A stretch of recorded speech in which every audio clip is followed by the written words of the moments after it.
Chris, we're in the middle of all this greenery here. This is the garden of the water school, and this is... Finally, we have a real garden. This is a beautiful garden, yeah. And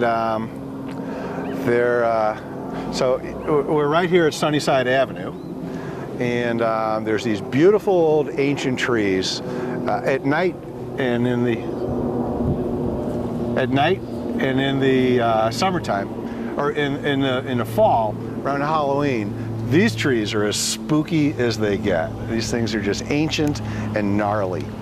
But Pete Leckie, the gardener here. You can see why witches would want to hang out. Oh yeah, sure. And they have a place to have a nice little fire down there. There's a fire circle. And this is got a shed back here to store their brooms. Yeah. And the gardener here has also, you can take a look. Can you see this little railing here that he's built out of an old bent piece of wood? If you've ever taken any of the trails along the river here, you'll see they have the same sort of fencing along them. That's Pete's work. But he adopted this project quite a while ago. This is the work of one man? One man leading it as the gardener, and he's got a lot of help from the community. I mean, you go around this neighborhood, and any vacant plot of land, any of the street corners, the neighbors plant them up. It's beautiful. And there's some benches and. Yeah, this is a nice place to hang out, and there's lots of little areas to to just sit back and some wildlife going up the tree with a long tail there. Yeah, the squirrel population here is pretty crazy. I think these squirrels might actually be a unit of Al Qaeda. They really rip things up. You think? We were, Maureen, my wife, and I were coming back from some friends at dinner one night last August around midnight, and we're walking down Sunnyside here. Sleeper cell, but I've never seen a squirrel sleeping. Have you? Well, no. Okay, back to your wife and you walk along. Flying squirrels. So we're walking down here around midnight, and we see a large animal walking right up Sunnyside Avenue.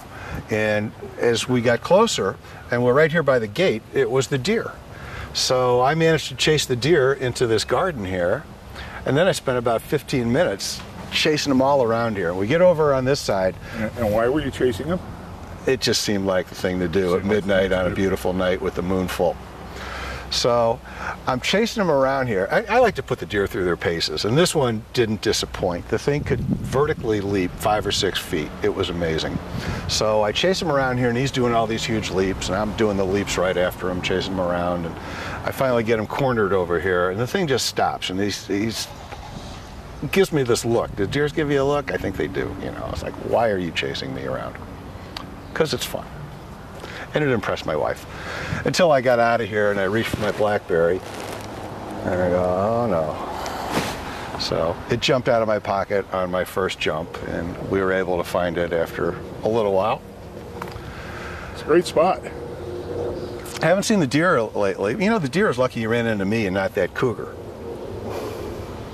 Or are there any gang activity in the neighborhood where they shoot one of those guys? Just the junior league, but they're mostly unarmed. Ah, okay.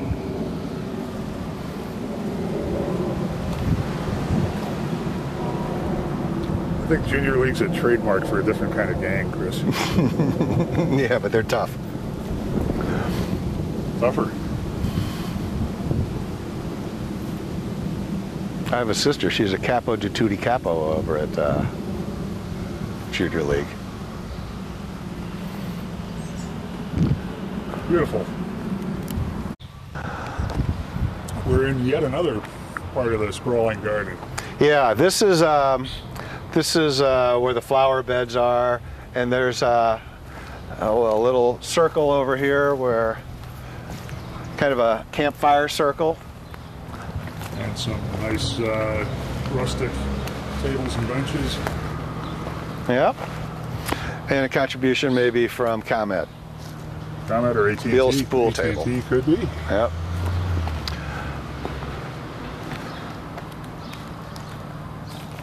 So they're still doing some work over here. I'm not quite sure what this is going to be. Probably some parking and a because they haven't addressed any of the parking over here yet.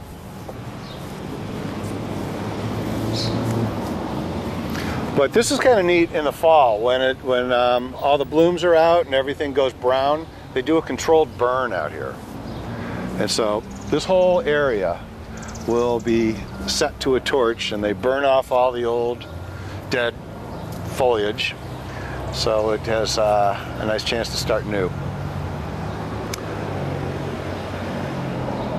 I think the birdhouses need upgrading here.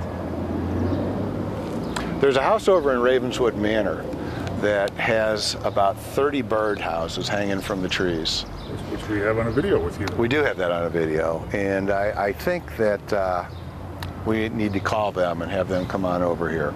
Get these birds a little something respectable to live in. The whole rest of the neighborhood's getting upgraded. Why shouldn't the birdhouses? All right, all this quiet over here is driving me batty, Chris. I need a little more urban noise and grit. I got a pack of 300 black cats. Let's go get it. Okay.